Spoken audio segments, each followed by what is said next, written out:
But we begin tonight with the historic first ever criminal trial of a former U.S. president, which was almost not the first. In fact, the world seemed to stop on its hinges on August 8, 1974, as America's 37th president, Richard Nixon, became the first U.S. president to resign before the end of his term. I have never been a quitter. To leave office before my term is completed is abhorrent to every instinct in my body. But as president, I must put the interests of America first. Therefore, I shall resign the presidency effective at noon tomorrow. Nixon resigned because he had committed crimes, misusing government agencies, including the FBI, the CIA, and the IRS, to cover up the burglary of the Democratic National Committee by his hired goons. The motive? To ensure his reelection. Nixon was reelected, but halfway through his second term, the scandal known as Watergate erupted, transfixing the public as it played out on broadcast television. In the end, more than 40 Nixon co-conspirators inside and outside the administration, including White House staff, his White House counsel, and the Attorney General of the United States, would be indicted or go to prison. But Nixon himself would avoid prison due to a decision by his successor, Gerald Ford, who issued a full pardon. Now, therefore, I, Gerald R. Ford, President of the United States, pursuant to the pardon power conferred upon me by Article 2, Section 2 of the Constitution, have granted, and by these presents do grant, a full, free, and absolute pardon unto Richard Nixon. And while Nixon would, for the rest of his life, deny having been a crook, he knew, and we knew, that but for his resignation, he would have been indicted. The men and women who investigated Nixon have said as much, including on this show. And so Nixon was the closest America ever came to seeing a U.S. president or former president criminally indicted. Until now. This morning, opening statements began in the New York criminal trial of Donald J. Trump, America's 45th president, and the current Republican nominee to be president again. At issue, did Trump, like Nixon, try to cheat to win the presidency, in his case, by paying off women he had conducted extramarital affairs with decades earlier in order to keep them quiet and keep the information from voters? And did he drag his then lawyer, Michael Cohen, and David Pecker, then publisher of the National Enquirer tabloid, into the scheme, the way the committee to re-elect President Nixon, which literally was called CREEP, dragged in the Watergate burglars? Trump faces 34 felony counts of falsifying business records for reimbursement payments he made to Michael Cohen, including checks handed to Cohen inside the Oval Office. He has pleaded not guilty, and his fate will be decided by 12 Manhattan jurors. The prosecution began this morning by setting up for those jurors what they should expect to see and hear over the next number of weeks for what the prosecution is calling a criminal conspiracy and a cover-up to conceal election fraud. That, counter to Trump's claims to the contrary, he was intimately aware of and involved in the coordination of the hush money payment to Stormy Daniels to silence her story in an attempt to bolster his chances in the 2016 election. Now, remember, the Manhattan District Attorney, Alvin Bragg, who was in the courtroom today, laid out the case just over a year ago when announcing Trump's indictment, writing, from August 2015 to December 2017, the defendant orchestrated a scheme with others to influence the 2016 presidential election by identifying and purchasing negative information about him to suppress its publication and benefit the defendant's electoral prospects. In order to execute the unlawful scheme, the participants violated election laws and made and caused false entries in the business records of various entities in New York. The participants also took steps that mischaracterized, for tax purposes, the true nature of the payments made in furtherance of the scheme. The prosecution says that they will be able to show Trump's involvement beyond just the testimony of Michael Cohen, whose credibility the Trump defense plans to put on trial, through other witnesses as well as documentary evidence. That process began with the first witness called, former publisher of the National Enquirer, David Pecker, and we'll get to that testimony in just a bit. As for Trump's defense, they tried to claim that while Trump in some ways is larger than life, he's also just an ordinary man, a husband and father who was just worried about shielding his family from the embarrassment of Daniels' claims that they had a sexual encounter just months after Trump's third wife, Melania, gave birth to his fifth child, a claim Trump denies. The defense claims Trump was not involved in any way with Cohen's payment, the reimbursement checks being generated, or the entry in his company's business ledger. It was someone else's doing. They told the jury that non-disclosure agreements are used all the time and are perfectly legal. And in Trump's overused playbook, his lawyers claim that even if he did try to influence an election, there's nothing wrong with it. It's called democracy. Of course, that will be what the 12-member jury will ultimately have to decide. Joining me now is MSNBC reporter Adam Reese, who was at the courthouse today, Danny Savalos, criminal defense attorney and MSNBC legal analyst, and Jill Wine-Banks, former assistant Watergate special prosecutor and MSNBC contributor. And while I cannot and refuse still to believe that you were old enough to be involved in the Nixon investigation, Jill, I wanted to have you here because I just wanted you to please reflect on the fact that we are now having what didn't happen in the case that you investigated with Nixon, the prosecution of a former president in this case. I have two things to say about that, Joy. One, I fought very hard to make sure that Richard Nixon got indicted while he was a sitting president, because I do not believe that the Office of Legal Counsel opinion is correct.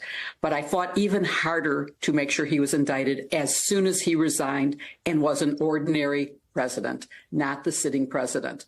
If we had succeeded at that, we wouldn't be having all this angst about what is going on now. It would have been shown that the country can survive an indictment and conviction of a former president.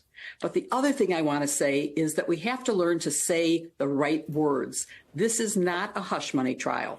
There was hush money in Watergate, and the hush money in Watergate was illegal because it was part of an obstruction of justice. It was to keep defendants from telling who had hired them at the White House and at the campaign. Here, the hush money was not illegal, but the cover-up of it was. The use of it to avoid taxes, the use of it to avoid Americans knowing before they voted what had happened. So I just want us to be calling this an election interference trial. That's what it is. There was hush money in both, but they were very different. And I'm so glad that you said that, because I have been calling it, Danny, the hush money election interference case, because I think that's what it is. The hush money was toward another goal. Talk about the way the opening argument on the part of the prosecution has to make that case, because it's true. Having someone sign an NDA because you bought their life rights isn't illegal. They have to prove that there's a crime.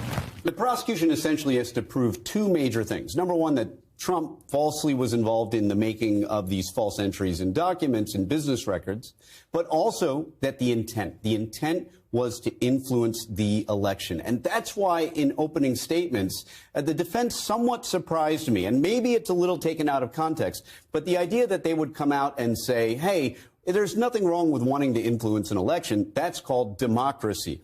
I thought that, to me, that's exactly the kind of thing that the prosecution will, in closing arguments, turn around and hit them over the head like it's a folding chair in their own closing. They'll say something like, you heard counsel tell you that it's okay to influence an election. That's the kind of thing that might come back to bite Trump, even if Blanche meant it in a different way. And maybe he was trying to thread a needle there. And Blanche being the defense attorney. Exactly right. Yeah. Trump's defense attorney. I thought that was risky. I also thought it was a little risky to come out of the gate and announce for the defense, my client is innocent.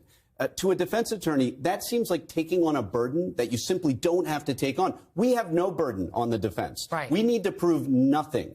In other words, oftentimes, more often than I'd like to say, if you have a really tough case, your argument in closing is, well, essentially, they have a good case, but good isn't enough. They didn't get to beyond a reasonable doubt. When you come out and say, my client is innocent, you're essentially shifting the burden onto yourself. And maybe you'll see the people in their closing say, you know, defense counsel came out in their opening and he said, my client is innocent. Has he proven innocence? Does this look like an innocent man to you? Yeah. How'd I do? Does that sound like a good? Yeah, it was well done. But I mean, this brings me to you, Adam, because, right, when I read the Google Doc, where we were all sort of following along what was happening, those of us who weren't in court as you were, what I took from it, without even seeing Mr. Blanche, was that he is constrained to say the things Trump wants to hear, not to give the defense that he would probably give if he were free to give a defense of his own making. I mean, even saying, you know, he's a family man. Well, where was his wife? If he's a family man and a father, there was no Melania there. There was no family there. But it felt like he was saying what Trump wanted him to say. Right. He said, this is Mr. President. We're calling him that because he earned that. And there's nothing to look at here. Keep moving along. Things like he's just protecting his family. Michael Cohen really is out for revenge. He wants to see Mr. Trump in an orange jumpsuit. He's written about it. He's making money off of it. Stormy Daniels, for her part, yes, there may have been some communications, but there's never been any allegation that there was any sexual assault. She also is trying to extort him. And NDAs, everybody does NDAs. Rich people do NDAs. And this was not any type of an effort to corrupt the election. And even to influence the election, there's nothing wrong with that. That's what a democracy is all about. Yeah. Today, jurors began hearing testimony from one of the most critical witnesses in Donald Trump's hush money election interference trial, David Pecker, the former publisher of the National Enquirer. He's at the heart of the alleged coordination between Michael Cohen and Trump to silence the stories of women who claim to have had sexual relations with Trump in order to save his campaign. A longtime friend and ally of Trump, Pecker, has been cooperating with state and federal prosecutors in their investigations. Prosecutors say Pecker participated in an August 2015 meeting with Trump and Michael Cohen to discuss countering negative stories about Trump's relationships with women by buying exclusive rights to their stories and then never publishing them, a practice known as catch and kill. Pecker has been granted immunity in exchange for his testimony.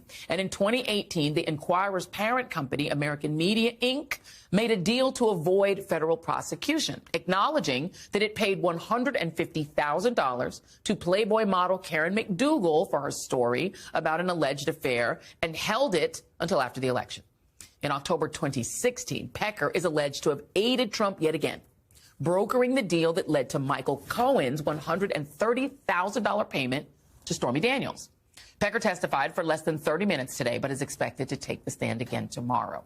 In his brief time on the stand, Pecker explained how his former company conducted business.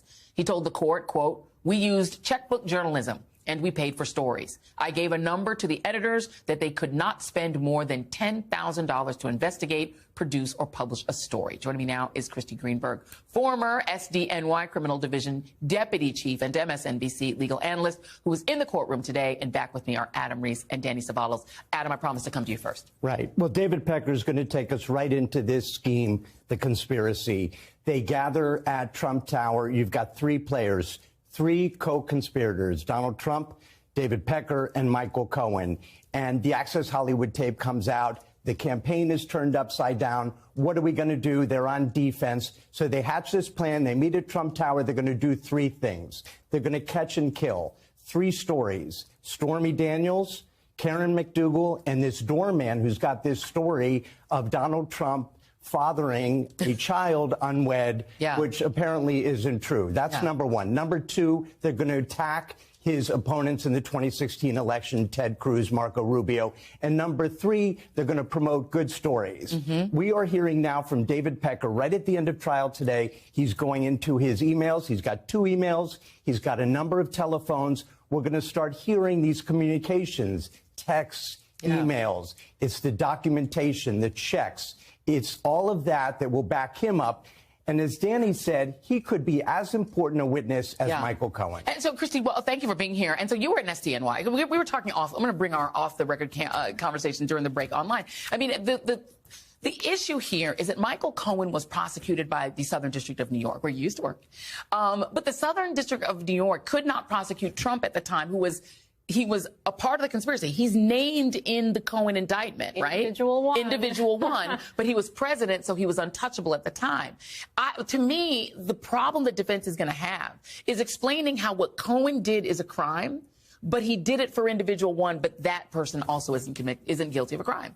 Right. I mean, at Cohen's guilty plea, Cohen very clearly says, I did this at the direction of and in coordination with Donald Trump. And it is there in black and white. He's never backed away from that since his plea. He's been consistent with that.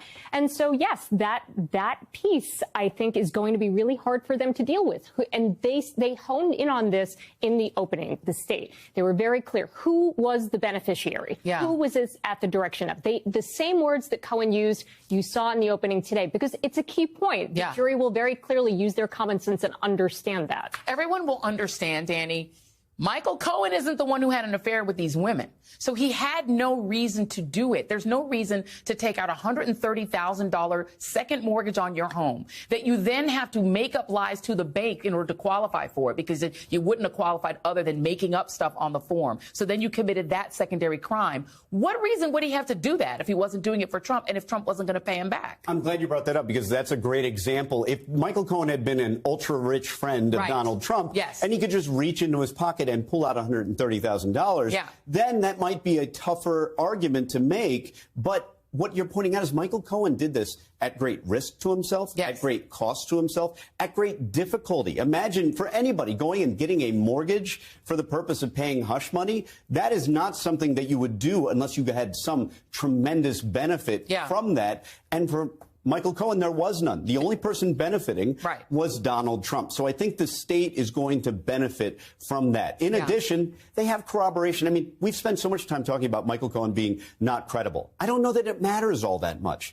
It doesn't matter because they have David Pecker. They have the documents. We've seen the documents since at least 2017, 2018. The checks with Donald Trump's signature on them. All of those records are going to come in. And the jury, as I think juries often do, I think they understand that cooperating witness types are not perfect. And there's even a rap that prosecutors will do in their closing. It's going to sound something like, we didn't choose this witness. Michael Cohen, we didn't choose him.